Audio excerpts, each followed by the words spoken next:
Kalau Kapolrinya mau dan mampu, maka selesai, beres persoalan. Tinggal dia berhadapan dengan struktur di luar polisi ya. Seperti misalnya pihak-pihak yang berkepentingan juga terhadap kasus ini, termasuk juga barangkali suara-suara dari kalangan istana ya.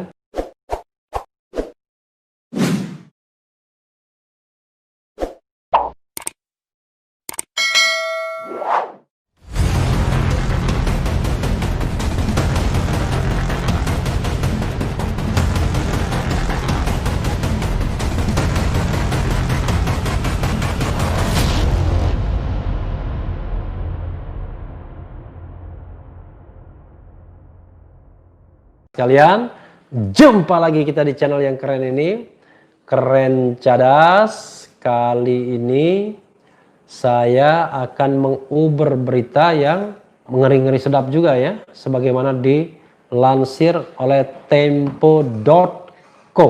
Jadi Tempo.co yang mengatakan bahwa Amnesty International nilai 6 anggota FPI adalah korban pembunuhan polisi. Luar biasa ya. Kita bacakan ya. Tempo.co Jakarta.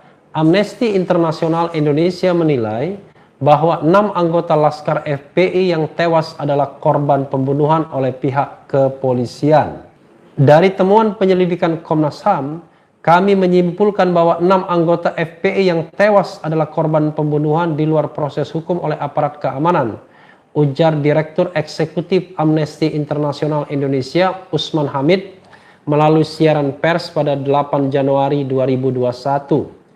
Usman menilai meski 6 anggota Laskar FPI tersebut diduga melakukan pelanggaran hukum, tetapi mereka tidak seharusnya diperlakukan demikian ya.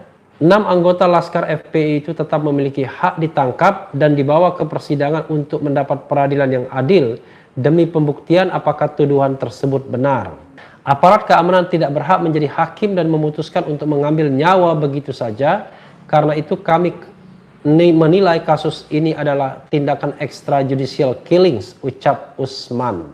Maka itu Usman mendesak hasil investigasi Komisi Nasional Hak Asasi Manusia Komnas HAM penting untuk segera ditindaklanjuti, sebab hal tersebut dapat memastikan proses akuntabilitas.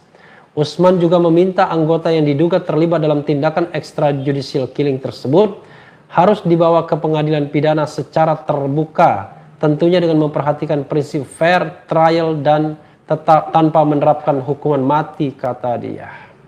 Ya, sobat RH sekalian ya.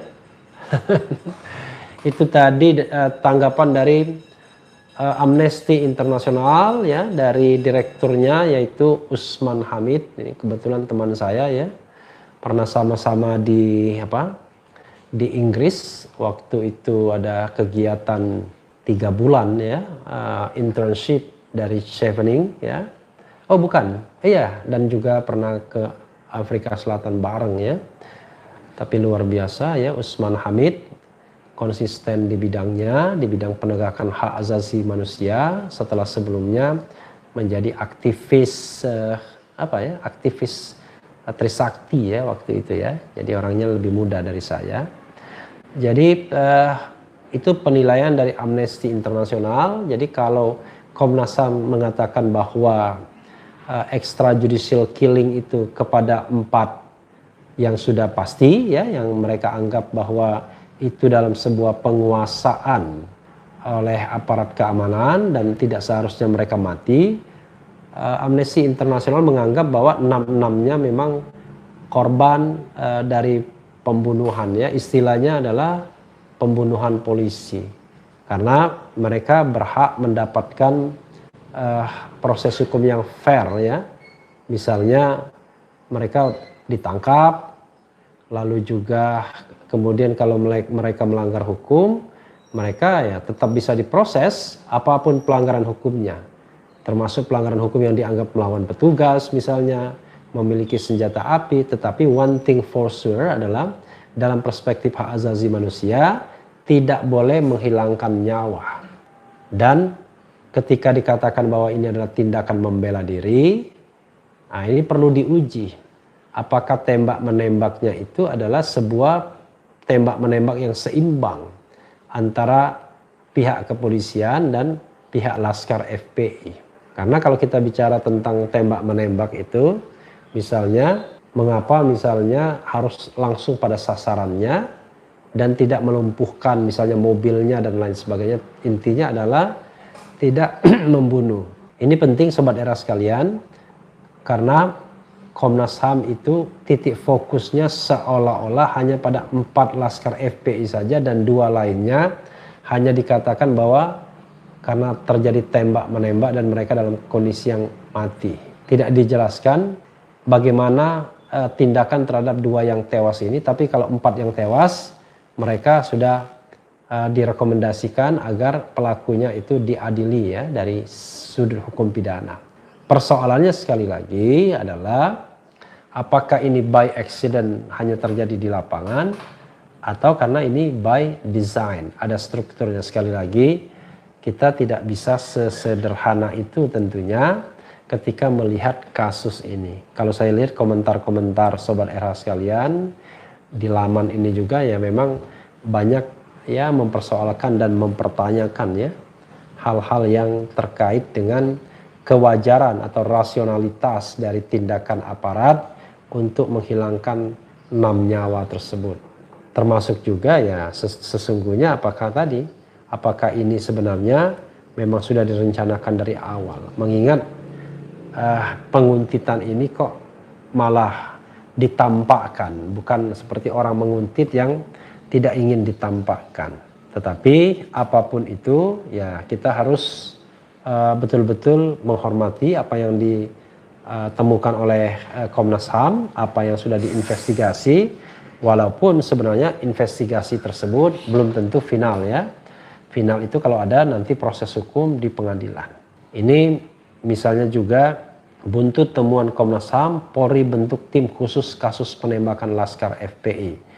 Nah, ini juga kita harapkan bahwa tim ini adalah tim yang bekerja independently ya, tidak memihak dan tentu tidak menutupi kasus yang sesungguhnya. Yang dikhawatirkan adalah kasus ini hanya dilokalisir ya, dilokalisasi terhadap tindakan yang dilakukan di lapangan. Padahal kalau ada struktur yang memerintahkan, justru struktur itulah yang paling berbahaya bagi demokrasi dan hak asasi manusia kita. Dan sepertinya memang belum ada analisis yang mengarah ke sana, karena memang sekali lagi tentu kita hanya bisa rely on dengan apa yang disampaikan, apa yang ditemukan, apa yang diinvestigasi oleh Komnas HAM. Kita tidak bisa rely on dengan pikiran kita sendiri ya, dugaan kita sendiri, walaupun pikiran dan dugaan itu rasional sesungguhnya ya.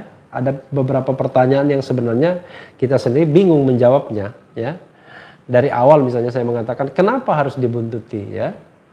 Kalau memang masalahnya adalah pengerahan massa di Polda Metro Jaya,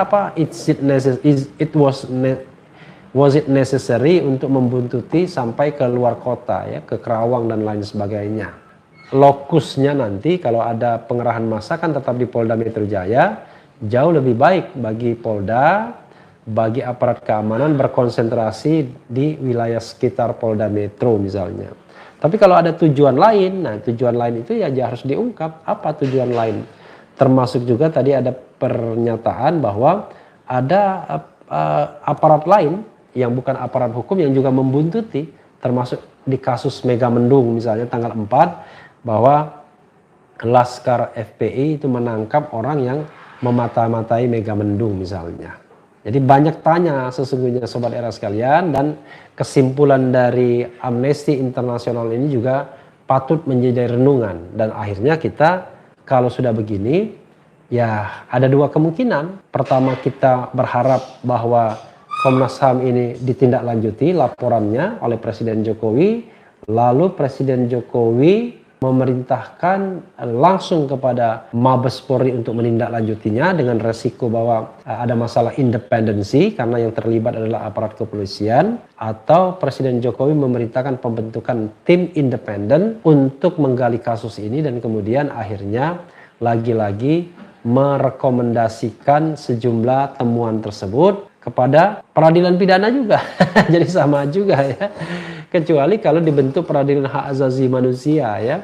Tapi bisa jadi hasil Komnas HAM ya 50-50, pelaku di lapangan diadili secara pidana, dan kalau ada struktur yang memerintahkan bisa diadili di pengadilan HAM, hak asasi manusia. Tapi itu semua sekali lagi memang sangat mengandalkan tindak lanjut dari apa yang ditemukan Komnas HAM ini, dan itu tindak lanjut harus diperintahkan Presiden Jokowi, dan juga pihak polisi, pihak aparat keamanan harus bersedia untuk bertindak netral ya, netral, profesional ya, promoter. Jadi profesional, modern dan terpercaya. Jadi apapun yang mereka lakukan terhadap kasus ini bukan untuk menutupi kebenaran, tapi untuk menggali fakta, menggali kebenaran. Mudah-mudahan Kapolri yang baru mampu dan mau memerintahkan ini. Karena kalau Kapolrinya mau dan mampu, maka selesai, beres persoalan. Tinggal dia berhadapan dengan struktur di luar polisi ya. Seperti misalnya pihak-pihak yang berkepentingan juga terhadap kasus ini. Termasuk juga barangkali suara-suara dari kalangan istana ya.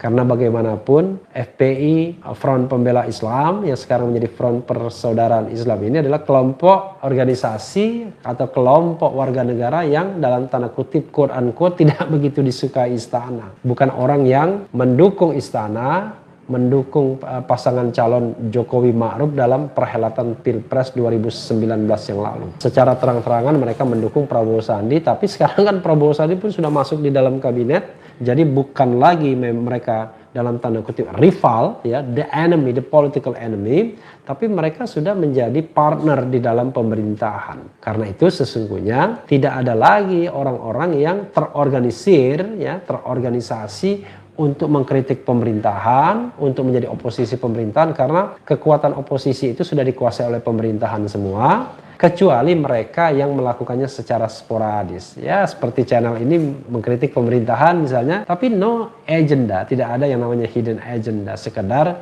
untuk memberikan pencerdasan dalam kehidupan bangsa, berbangsa dan bernegara, berpartisipasi dalam kebenaran dan keadilan, ya, berpartisipasi dalam mendistribusikan informasi dan menganalisisnya ya sebagai bagian dari hak asasi manusia, the right to information, dan juga hak untuk ikut serta dalam berpartisipasi mencerdaskan bangsa. Ya, sobat era sekalian, kita tunggu ya bagaimana respon selanjutnya ya. Yang jelas Komnas HAM sudah mengatakan 4 ini merupakan unlawful killing, tapi Amnesty International Indonesia berkeyakinan 6-6-nya. Kita lihat saja perkembangan selanjutnya. Yang penting tetap di channel ini, karena di channel ini Anda akan dirayu, ditipu, dibaperin, dicecar, diuber pula di jalur khusus. Karena channel ini adalah channel yang mengancam, memeras, dan membenci. Jangan lupa subscribe, like, comment, and share. Cheers.